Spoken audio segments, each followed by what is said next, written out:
اس بات میں کوئی شک نہیں کہ موت تو ہر ایک کو آ کر ہی رہتی ہے۔ کسی کو اچانک موت آتی ہے، مثلا کسی حادثے کے سبب یا قدرتی آفات کے سبب، جن میں زلزلے، سیلاب، آندھی، طوفان اور دوسری وبائی امراض شامل ہیں۔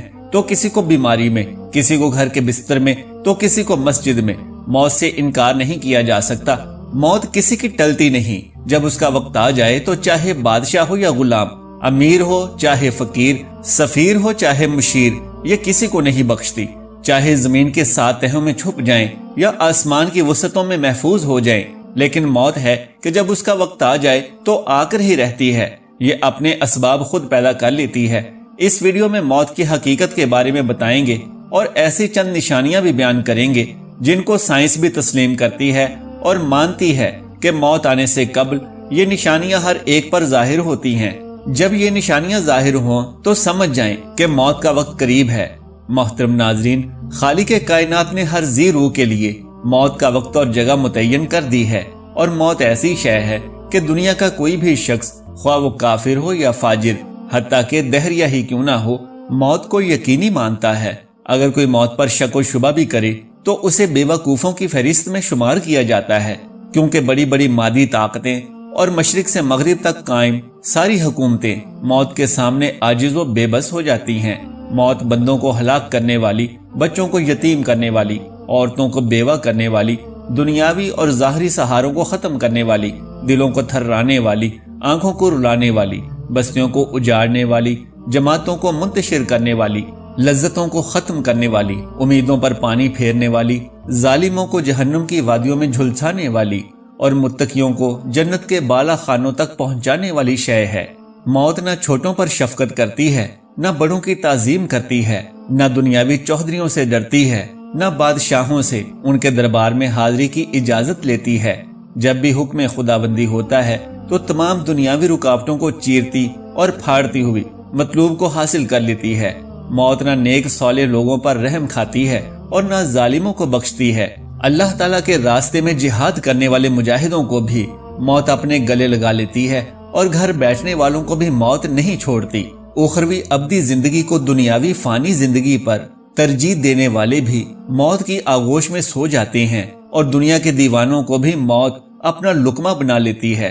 موت آنے کے بعد آنکھ دیکھ نہیں سکتی، زبان بول نہیں سکتی، کان سن نہیں سکتے، ہاتھ پیر کام نہیں کر سکتے۔ موت نام ہے روح کا بدن سے تعلق ختم ہونے کا، اور انسان کا دار فانی سے دار بقا کی جانب کوچ کرنے کا۔ ترقی یافتہ سائنس بھی روح کو سمجھنے سے قاصر ہے، حالانکہ اللہ تعالیٰ نے قرآن کریم میں واضح طور پر اعلان فرما دیا ہے، روح صرف اللہ کا حکم ہے۔ موت پر انسان کے اعمال کا کھاتہ بند ہو جاتا ہے، اور موت پر توبہ کا دروازہ بند اور سزا اور جزا کا عمل شروع ہو جاتا ہے۔ حضور اکرم صلی اللہ علیہ وآلہ وسلم نے ارشاد فرمایا، اللہ تعالیٰ بندے کی توبہ قبول کرتا ہے یہاں تک کہ اس کا آخری وقت آ جائے۔ ہر روز، ہر گھنٹہ، بلکہ ہر لمحہ اپنی موت کے قریب تر ہوتے چلے جا رہے ہیں۔ سال، مہینے اور دن گزرنے پر ہم کہتے ہیں کہ ہماری عمر اتنی ہو گئی، لیکن حقیقت یہ ہے کہ اتنے ایام ہماری زندگی سے کم ہو گئے۔ موت ایک مصیبت بھی ہے، جیسا کہ اللہ تعالیٰ فرماتا ہے، اور وہیں تمہیں موت کی مصیبت پیش آ جائے۔ سورہ مائدہ۔ اللہ تعالیٰ نے اپنے کلام کی متعدد آیات میں موت اور اس کی حقیقت کو بیان کیا ہے، جن میں سے چند آیات پیش خدمت ہیں۔ ہر جاندار کو موت کا مزہ چکھنا ہے، اور تم سب کو تمہارے اعمال کے پورے پورے بدلے قیامت کے دن ہی ملیں گے۔ پھر جس کو دوزخ سے بچا لیا گیا اور جنت میں داخل کر دیا گیا، وہ صحیح معنی میں کامیاب ہو گیا، اور دنیاوی زندگی تو جنت کے مقابلے میں دھوکے کے سامان کے سوا کچھ بھی نہیں۔ سورہ آل عمران۔ اس آیت میں اللہ تعالیٰ نے انسانوں کی کامیابی کا معیار ذکر کیا ہے، اور وہ یہ ہے کہ اس حال میں ہماری موت آئے کہ ہمارے لیے جہنم سے چھٹکارے اور حصول جنت کا فیصلہ ہو چکا ہو۔ اس زمین میں جو کچھ بھی ہے فنا ہونے والا ہے، اور صرف تمہارے پروردگار کی فضل والی، جلال والی اور فضل و کرم والی ذات باقی رہے گی۔ سورہ رحمان۔ ہر چیز فنا ہونے والی ہے سوائے اللہ کی ذات کے، حکومت اسی کی ہے اور اسی کی طرف لوٹ کر جانا ہے۔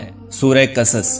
محترم اور معزز ناظرین، اب آتے ہیں موت کی چند نشانیوں کی جانب۔ جب موت کا آخری وقت ہوتا ہے تو یہ 3 نشانیاں ہر ایک پر ظاہر ہوتی ہیں۔ پہلی نشانی یہ ہے